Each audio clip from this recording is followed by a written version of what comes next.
marka anoo ku dheeraanin waxaan rabaa inaan bilaabo tixdayda waxa la yiraahdaa dhaqan kulli dhaqan marka la yiraahdana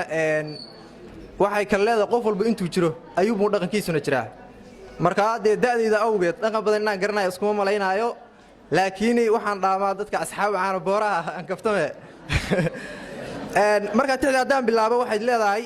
way koobantahay aad bay u koobantahay maadaama dhaqankii aanan wax badan ka garanayn waxay tiraahdaa tixdu dhakalkii haruubkii udubkii dhigteeni dhiishii hangoolkii dhaankii aroorkii dhafaruurka mirihiis jinowgiyo dhanaankiis dhowridooda maysiga xoolihii la dhaqan jiray dheemanay labeentii lagu dhaashan jiray oo ka dhowrnayd kareenkaba dhaydiya karuurkii dhita la isku dhigi jiray dhalilaawo gabaygii dhambaa la isku marin jiray dhaqan laga dambeeyo oo laga dheegan jiray talo dhismo qoys habboon iyo xigto la isku dhaabo wada taalna laga dhigay dhismo qoys habboon iyo xigto la isku dhaabo wada taalna laga dhigay dhalinyaro dhugroona dhacdhacaan aqoon oo dhididkooda maalo dheefaysta muruqood wadaad aad u dhowrsoon loo dhaga nuglaado dhaxalkii rasuulkiyo sunnadana ku xeel dheer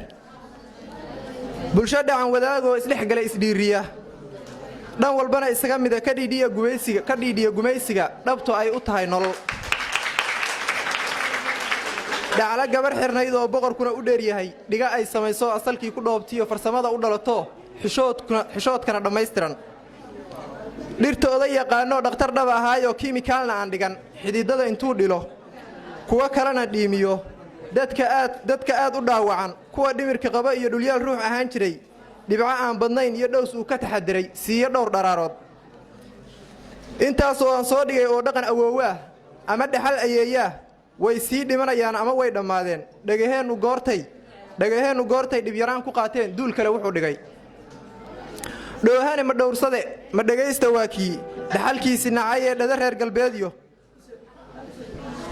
dhoohane ma dhowrsade ma dhegaysta waa kii dhaxalkiisi nacay ee dhada reer galbeedyo weyneeyey dhuunkaal kollay wuu dhantaalmaye dhanka aan ka haynuu ka dhinmoo ka dhuubtaye dhaqan dhisid ha loo kaco dhalyara dhammaanteen ama dhayalkii khiyaaliga dhala aad ka aragteen ku sii dhagaadkaadoo dhoofitaan unaawila intaas ayuu ku egyahay gabaygu laakiin waxaan jeclahay wax yar inaan ku darsado aad u kooban